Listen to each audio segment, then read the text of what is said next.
Assalamualaikum warahmatullahi wabarakatuh. Salam sejahtera bagi kita semua. Perkenalkan, nama saya Singgi, bergerak di bidang SAE.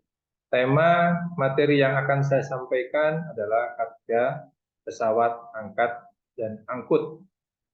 Apabila ada pertanyaan teman-teman dalam pembahas ini, dapat ditanyakan pada akhir presentasi, dan silakan tonton dan silakan chat apabila ada pertanyaan di kolom komen. Yang belum subscribe, yuk kita subscribe aku dan menekan tombol subscribe, like, dan bunyikan notifikasi lonceng, share, dan komen. Saya akan memulai mengenai presentasi pesawat angkat dan angkut. Apa sih pesawat angkat dan angkut? Apa bedanya ya? Tadi kan saya jelaskan terkait pesawat angkat dan angkut.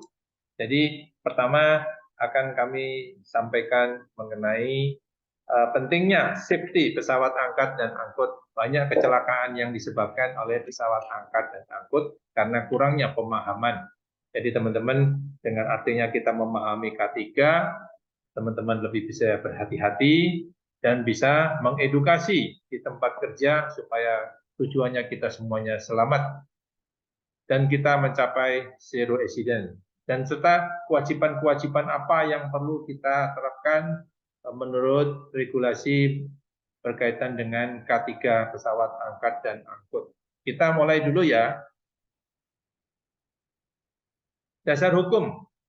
Pertama, Undang-Undang Nomor 1 1970 tentang keselamatan kerja. Yang berikut adalah Undang-Undang Nomor 3 Tahun 1951 tentang berlakunya Undang-Undang Pengawasan Perburuan dan Permenaker 2 Men 1992 tentang tata cara penunjukan kewajiban dan kewenangan ahli keselamatan kerja. Di tempat kerja, teman-teman yang belum memiliki ahli K3 diwajibkan, yang sudah menerapkan K3 diwajibkan untuk sertifikasi ahli K3 umum.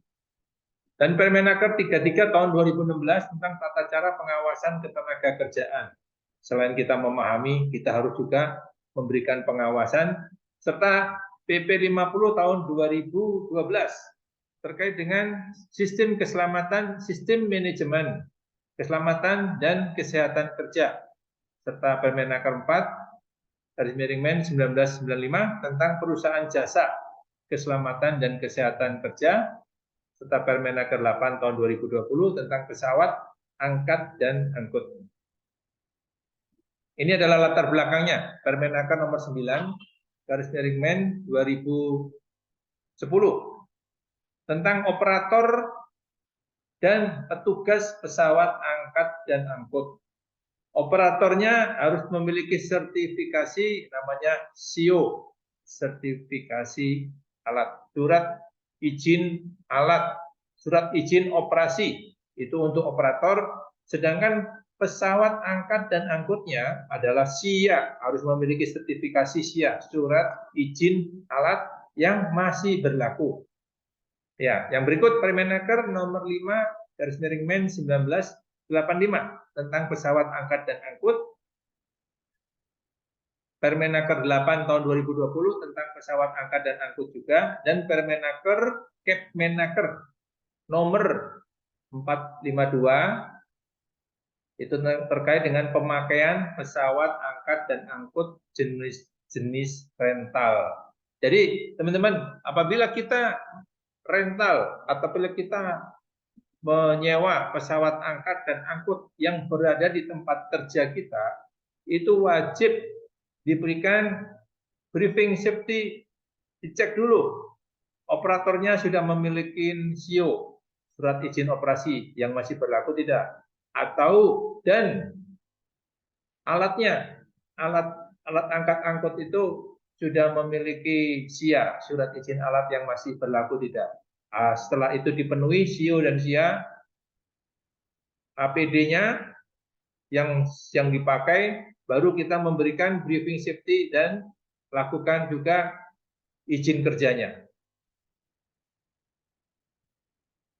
Untuk kewajiban pengurus atau pengusaha, dan tujuan menerapkan syarat K3. Pasal 2, wajib menerapkan syarat K3 pesawat angkat dan pesawat angkut dan melindungi K3 tenaga kerja dan orang lain di tempat kerja dan juga menjamin dan memastikan keamanan dan keselamatan serta menciptakan tempat kerja yang aman buat pekerja dan juga buat orang-orang yang di sekitar tempat kerja, seperti tamu, direksi yang berkunjung, itu kita harus jamin mengenai keselamatannya. Ini adalah pesawat angkat dan angkut. Yang perlu dijelaskan adalah harus dipenuhi mengenai SWL. Apa itu SWL? SWL itu Safety Working Load. Jadi mengangkatan beban yang benar itu sesuai dengan kapasitas alat angkut dan atau alat angkat. Itu harus diterapkan. Seperti yang gambar di kiri atas itu SWL 5 ton. Berarti kapasitas untuk mengangkat tidak boleh melebihi dari 5 ton. Kenapa harus dicantumkan? Karena operator itu bukan hanya satu shift atau operator yang lain, harus tahu bahwa kren itu ada batasannya 5 ton. Tidak diperbolehkan mengangkat melebihi dari 5 ton. Standar pengoperasian hoist crane. Hoist crane dilarang mengangkat beban melebihi kapasitas maksimum yang sudah ditentukan. Informasi mengenai berat hoist itu ada diterapkan di SWL. Operator karyawan dilarang melintas di daerah alat angkat dan angkut. Gunakan safety shoes dan helm safety. Ini pemeriksaan sebelum pengoperasian hoist crane. Periksa dulu surat izin alatnya. Sumber bahaya apa? Alat pengaman yang tidak berfungsi, yang bisa mengakibatkan, yang membahayakan, yang memberikan risiko terjadinya kecelakaan kerja. Timbulnya kecelakaan, apa saja yang bisa menimbulkan kecelakaan? 1, penggunaan alat yang tidak sesuai. Yang kedua, konstruksi yang tidak kuat. Yang ketiga, alat pengaman tidak berfungsi. Yang keempat, operatornya tidak terampil, tidak kompeten. Contoh, kecelakaan forklift. Forkliftnya ambruk, bebannya terjatuh, pekerja tertimpa, forklift menabrak. Penyebab kecelakaan forklift, suatu definisinya adalah suatu kejadian yang tidak diduga, tidak dikehendaki, yang dapat merugikan, baik itu mengenai keselamatan kerja maupun terhadap kerugian aset perusahaan, namanya property damage. Faktor penyebab utama adalah unsafety, faktor manusia, kecerobohan.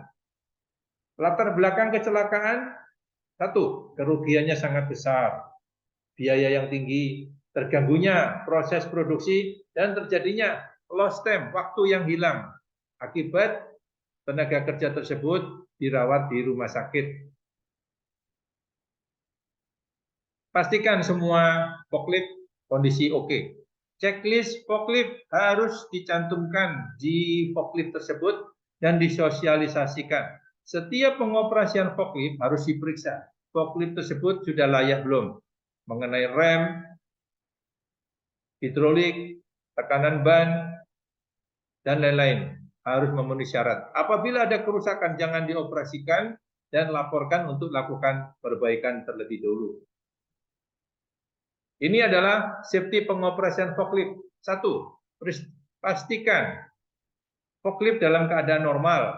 Jangan melakukan pengangkatan beban melebihi SWL. Perhatikan kondisi beban yang akan diangkat dan jangan gunakan forklift sebagai mengangkat manusia. Ini adalah pesawat angkat dan angkut. Peralatan angkat adalah alat yang dikonstruksikan atau dibuat khusus untuk mengangkat. Sedangkan pesawat angkat dan angkut itu pesawat atau alat yang digunakan untuk memindahkan dan mengangkat muatan. Terima kasih. atas teman-teman yang sudah menonton presentasi kami. Wassalamualaikum warahmatullahi wabarakatuh. Terima kasih. Sebelum saya mengakhiri presentasi ini, jika ada pertanyaan, silakan tulis di komen. Semoga presentasi menjadi bermanfaat. Jika kalian suka, like dan subscribe. Terima kasih.